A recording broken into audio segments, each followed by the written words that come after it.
кызыклы кеше булырга тырышам. Синең татарлар белән сөйләшкәндә һич тайпылмый торган бер кагыйдәң бар икән. Нинди ул? Татарча сөйләшергә дигән принцип. Саф татарча рус сүзләрен кулланмыйча, әңгәмә алып бару. Татар теле популяррак булган саен мин үземне яхшырак хис итәм. Ягъни иркенрәк хис итәм. Сәясәт аркасында шушындый вазгыять инде татар теле белән. Мәгариф юк, татар мәгарифе. Укыту урысча мәктәпләрдә.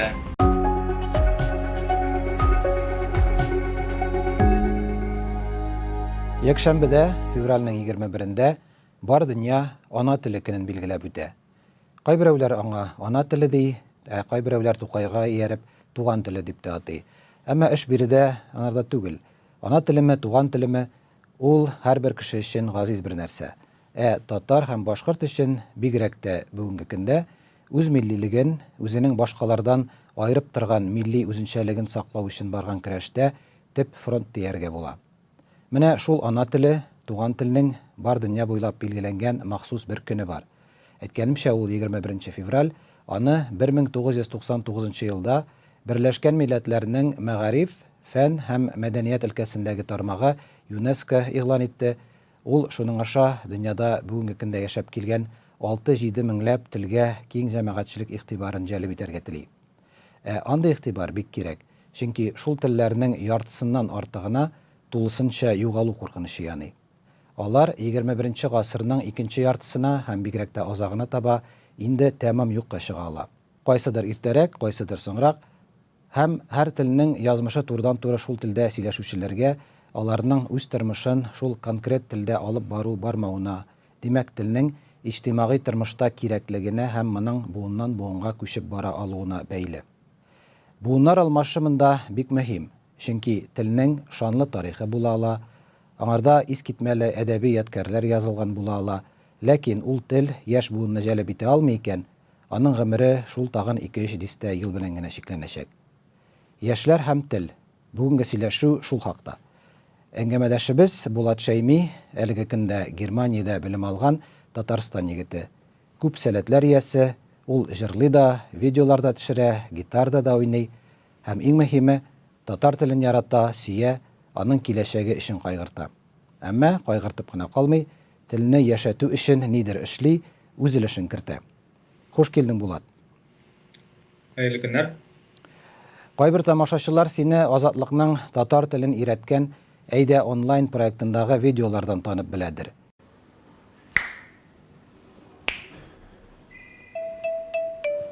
Сәлам җәмәгать, Әйдә онлайн проектында Изи Татар тапшыруын дәвам итәбез.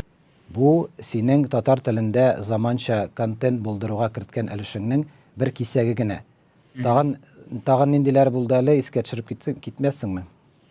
Безнең Тараф дигән музыкаль төркемебез бар. Без татарча җырлар иҗат итәбез. Безнең беренче альбомыбыз чыкты. Узган елны җәй көне. Анда 6 татарча җыр безнең. Тагын мультфильмнар, фильмнар тәрҗемә белән шөгыльләнеп алган идем берничә ел элек. Инглизчәдән татарчага тәрҗемә итеп, һәм шулай аларны тавышландырган идем. Үземнең тавыш белән. Мәсәлән, Кунг-фу Панда мультфильмын тәрҗемә иттем мин. Шуны тавышландырдым. Безнең тәҗрибә проект өчен инде бу. Тагын YouTube өчен шул үземнең YouTube каналым өчен видеолар төшерәм, татарча. Хәзерге моментта инде менә Алманиядән берничә видео төшерелде. Мондагы татарлар белән дә очрашып, аралашып. Менә бу син әйткән музыкаль төркем ул һаман да эшләп киләме? Син бит хәзер Германиядә, алар Казанда калгандыр инде, калган әгъзалары. Ничек эшне дәвам итәсез? Нияз Казанда, Сабада дөресрәге, Татарстанда калды. Аның белән онлайн аралашып эшләргә тырышабыз.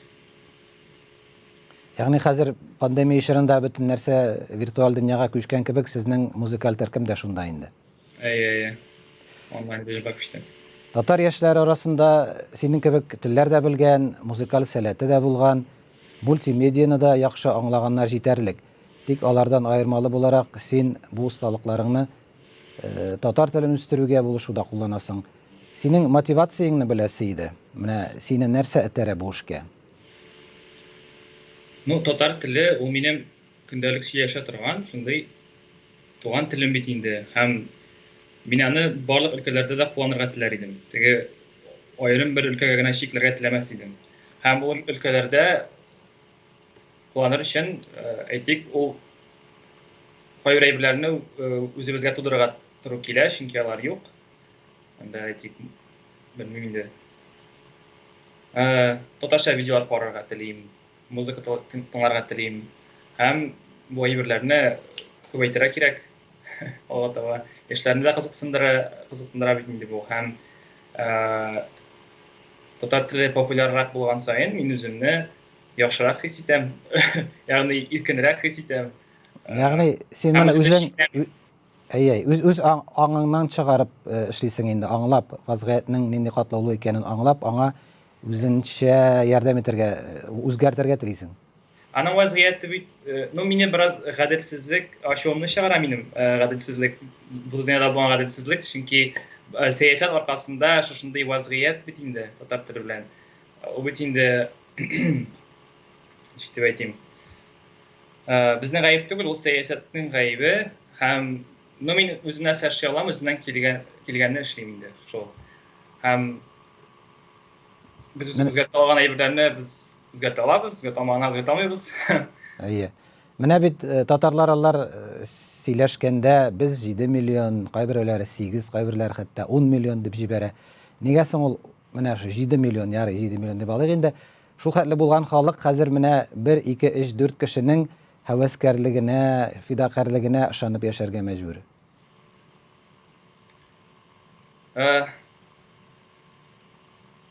Белмим, ничек җавап бирергә, әмма бүгенге көндәге медианы кулланып яхшы нәтиҗәгә килергә була дип уйлыйм инде, популярлаштырырга була татар телен, мөмкинлекләр бар дип уйлыйм. Мәсәлән, күптән түгел генә мин казак һәм татар телен чагыштырган видео чыгардым. Без анда казак егете белән аралашабыз инде. Ул казак телендә, мин татар телендә. Һәм бер-беребезне аңлыйбызмы, юкмы, шуны тикшердек инде без. Жаңбыр жауганнан кейін күннің сәулесіне шағылған тамшылардан пайда болатын оптикалық Аңладым. Біз аны Салават көпірі дейбіз. Сізде нешек ол? Салават көпірі. Бізде кемпір қосақ. So it's rainbow. Һәм аны 78 мең кеше карады минем YouTube каналымда. Бу беренче тапкыр шундый популярлык казанган видео минем. Кадәр күп булган юк иде моңарчы. Һәм казаклар мәсәлән бик күп карады инде, кызыксындылар.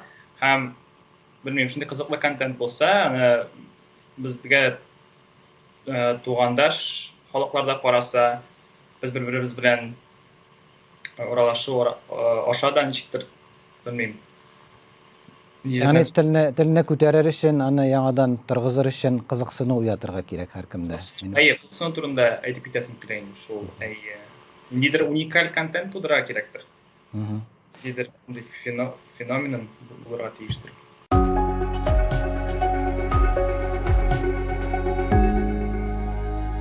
Хәзерге татар яшьләренең күпме өлеше үзенең татарлыгын турыдан-туры менә бу татарча белүгә, татарча сөйләшүгә бәйле икән. Күпме нинди сорау булды мине? Уйланып киттем, тагын мөмкин. Менә бу татар яшьләре бар бит инде, алар әйтүемчә, алар күп мультимедианы да белә, телне дә белә, осталар да, сәләтләре дә бар. Ләкин барысы да менә бу татар теле, ана теле белән бик кызыксынмый. Шул яшьләр арасында үзенең татарлыгын турыдан-туры татарча сөйләшүгә бәйләүче катлам ул зурмы? Зур түгел дип уйлыйм. Һәм Татарстанга килгәндә ничә проценттыр белмим, минемчә 20-дән дә артмыйдыр. Татарча комик сөйләшеп, шундый үзләренең кимлекләрен таныган, үз аңы булган татар яшьләре алар бик аздыр. Бу нәрсәгә, синеңчә нәрсәгә бәйле ул? Мәгариф системасында татар теленең һаман тарая баруындамы, нәрсә, ничек? Сәясәткә бәйле, минемчә, күпчелек очракта ул әлбәттә сәясәткә бәйле һәм мәгариф юк, татар мәгарифе, укыту урысча мәктәпләрдә, күбәйбер бит инде мәктәптән килә. Мөхит бик тар, анда телевидениедә бик аз күрсәтелә татар телендә программалар. Бер канал бар инде безнең Татарстанда, әйтегәндә шундый зур канал име. Интернетта менә булдырырга мөмкинлек бар. Ничә итеп кызыксындырырга кешеләрне менә шул сорау инде. Яшьләрне ничә итеп кызыксындырырга, ниндидер башка бер халыкта булмаган әйберне уйлап чыгарга кирәктер инде һәм кызыксындырырга. Анда мәсәлән Нурбәк Батулла кебек кешеләр, алар инде экспериментлар ясыйлар, сак-сак спектакльләр куялар, шулай бит, мәсәлән, уникаль әйбер. Шундый әйберләр булдырырга кирәктер анда ниндидер. Иҗат өлкәсендә, башка өлкәләрдә әйе. Менә син әйткән сүзләргә өстәп кушылып шуны әйтим әле тагын. Телне яшьләр арасында популярлаштырууга хәзер узган данлы тарих, әллә ничә гасырлы әдәбият турындагы купшы сүзләр түгел. Шул яшьләрдә популяр булган замана алымнары, шаукымнары күбрәк булыша дияргә була. Һәрхәлдә мин шулай күзәтәм инде, читтән булса да. Әгәр дә тел анда кирип китә алса, кертүчесе табылса, әлбәттә. Мисал буларак бирдә менә 2000нче еллар башында киң таралган Шаяннар һәм Тапкырлар клубы татарча КВН хәрәкәтен китереп була. Аннары татарча рок, татарча рэп өлкәсендә дә ниндидер тырышлыклар өлкәсендә дә ниндидер тырышлыклар күренгәләде. Бүгенге көндә яшьләр игътибарын татар теленә җәлеп итү өчен менә син нинди юлларны сайлар идең? Ну, хәзерге моментта мин эшләп килә торганнары, видеолар аша, TikTok аша мөмкин. Чөнки TikTokта видеолар бик тиз популярлык казана инде. Шундый заманча платформалар аша ничектер чыгарга буладыр. Ягъни социаль челтәрләргә күчерергә тәкъдим итәсең инде син бу кызыксындыру өчен. Ну, хәзерге пандемия чорында тагын эшлисең инде, моны кулланырга була дип уйлыйм бу мөмкинлекне. Ансы да дөрес, әйе. Һәм дә хәзер һәр ай диярлек яңа бер челтәр чыгып тора бит. Facebook, Instagramнарга алмашка TikTok, Clubhouse-лар килде. Әле менә без сөйләшкән арада да берәр яңасын теркәгәннәрдер. Нигә башладым бу сүзне? Бер атналык TikTokта мин ышраклы рәвештә генә Juzelity профиленә тап булдым. Сиңа ул таныш микән белмим. Аны урамнарда, җәмәгать урыннарында шафл стилендә биеп йөрүче яшүсмерләр башлап җибәргән. Әйе, мин караганда аларга 8 миллион карап баручы ияргән иде, бүген инде әлеге сан 9 миллион артып киткән. Әмма иң кызыгы бу түгел. Иң кызыгы бу егетләр Татарстаннан. Профилне Айдар Таһиров дигән егет алып бара. Ул Instagramда да бар. Күргәнең булмадымы аны?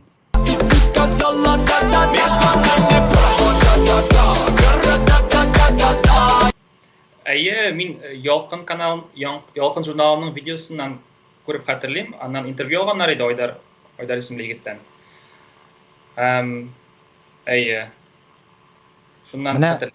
Әйе, менә шул егетләр хәзер шул хәтле киң танылган ки, Айдар Таһиров үзе балалар өчен шул бию стилен өйрәтү курслары ачкан Казанда, һәм анда бик кичкенәдән алып шактый олырак яшүсмерләргә кадәр бик теләп йөриләр. Ул инде үзенә күрә бер хәрәкәткә әйләнеп бара. Мине башка яктан менә бу феномен, бүгенге темабыз ягыннан кызыксындыра. Шул ук Айдар белән матур гына сөйләшеп, бию сюжеты өчен махсус татар кие аранжмасы ясап таратып буламы? Эшләнерлек эшме, әллә инде чынга ашмаслык бер хыял гынамы? Син ничек күрәсең? Әйе, нигә эшләмәскә, шул шафл стилендә татар көйләрен алып, ниндидер ремикс ясарга була, шул ремикска ул бию ала, һәм шулай итеп татар музыкасына кызыксыну ятырга була. Анда миллионлаган караучылар күреп ишетә ала, аннары интернетта эзли ала татарлар кемнәр икән ул дип эзли башларга мөмкиннәр. Менә бу эшне кем башлый? Чөнки Айдар Таһировка ярый, анда идея башына килмиде әлегә. Кем аңа чыгып, мин конкрет ничек күрәсең? Бу татар теленә кызыксынуны арттыруга ничек җәлеп итеп буланы?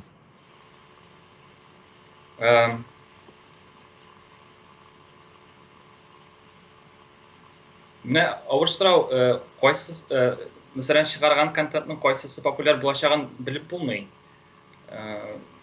Әлегә минем менә шушы иң популяр видео булган казак һәм татар видеосы аңламча ул рекомендацияләргә килеп эләккән. Анда казаклар бик күп карады, ниме? Мен нәрсәсе дә кызыксындырып җибәрергә тиеш инде аны. Нидер үзенчәлеге булырга тиеш. Һәм анда кешеләр лайклар куеп, ул анда каядыр таралырга тиеш интернетта. Бәлки, ана шундай итеп ясарга кирәктер ул контентны, теге күпчелек кешегә аңлашылырлык булсын ул. Анда татар сүзләре бәлки җиңел генә татар сүзләрен алып, ниндидер менә Супер Алисаның бар бит инде Татарстан супер гуд җыры. Ул да бик популяр бит инде анда аңламыйча интернетта. 1, 2, 5, 4. Татарстан Supergood.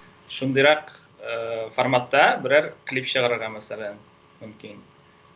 Сүзләре җиңел булганында кешеләр кабак ялган, нидер челлендж җибәрергә мөмкин. Әнә теге Skibidi булды бит инде Little Big дигән төркемнең челленджы. Анда кешеләр бийләр иде элек. Беренче ел элек дип әйтим.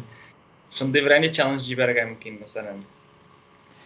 Иң кызыгы менә бу биюнең шафлының аның мәле шунда ки бию асылда безнең татар биюен дә хәтерләтә.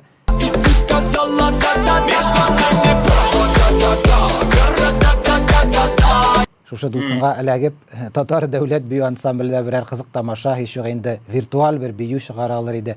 Ярар, бусы хыяллардан берсе генә булып кала инде.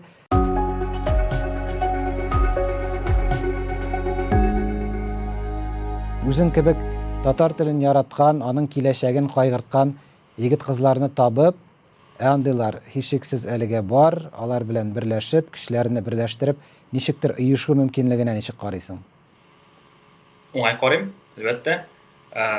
Ниндидер комьюнити булганда ул бик яхшы һәм бергә нидер оештырганда ул әлбәттә уңай әйбер.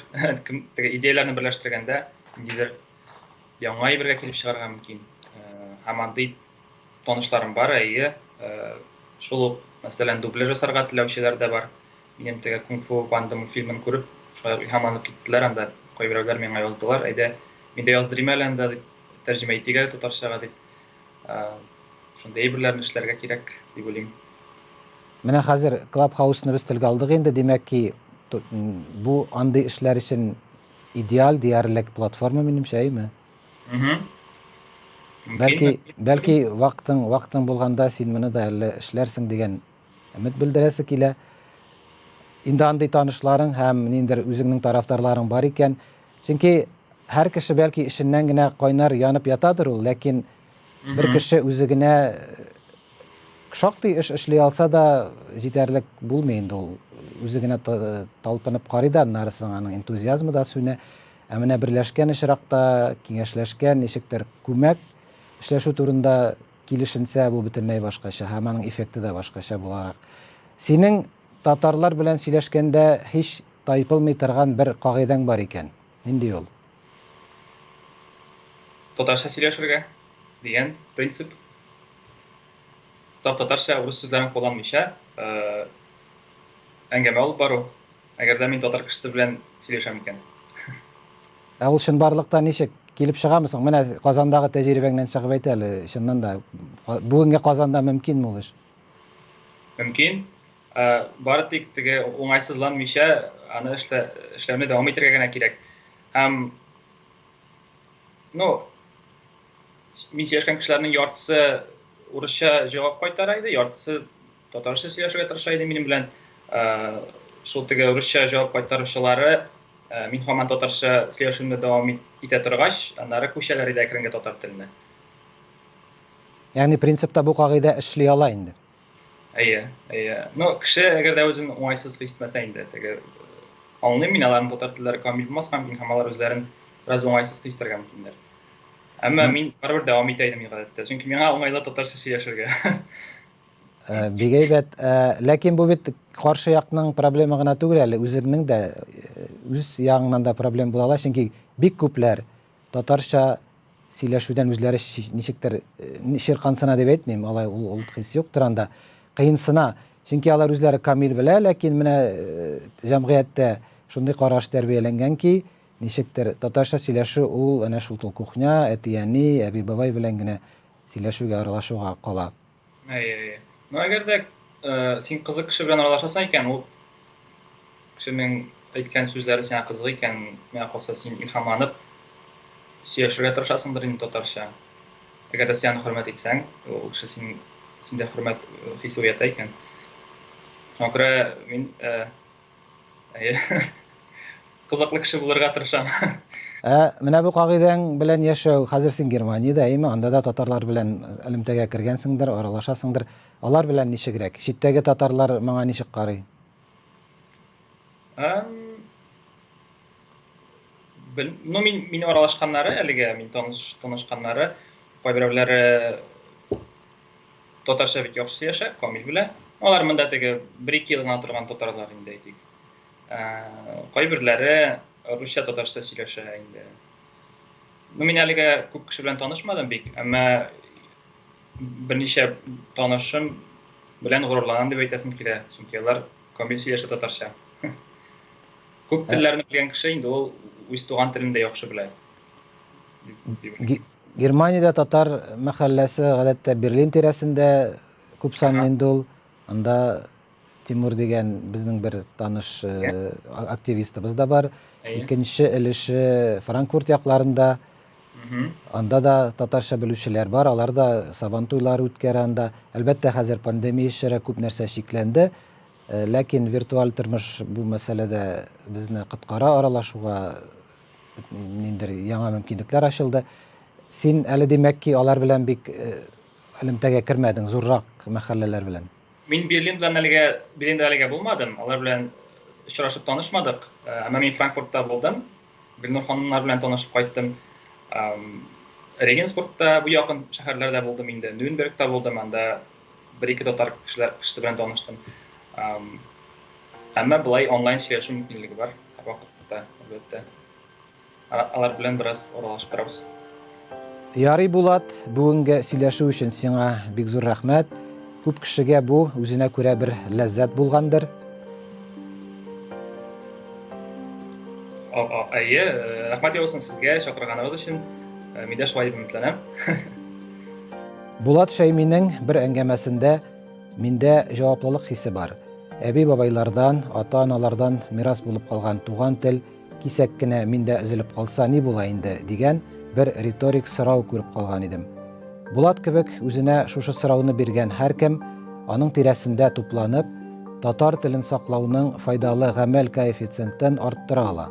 Бу бәлкем дә татар теленең бу гасырда әле яшәп калуына китерер иде. Әлбәттә инде Булатның кагыйдәсен дә онытмагыз. Татар белән татарча гына сөйләшә. Хәерле көннәр, татар теленә хәерле озын гомерле гасырлар.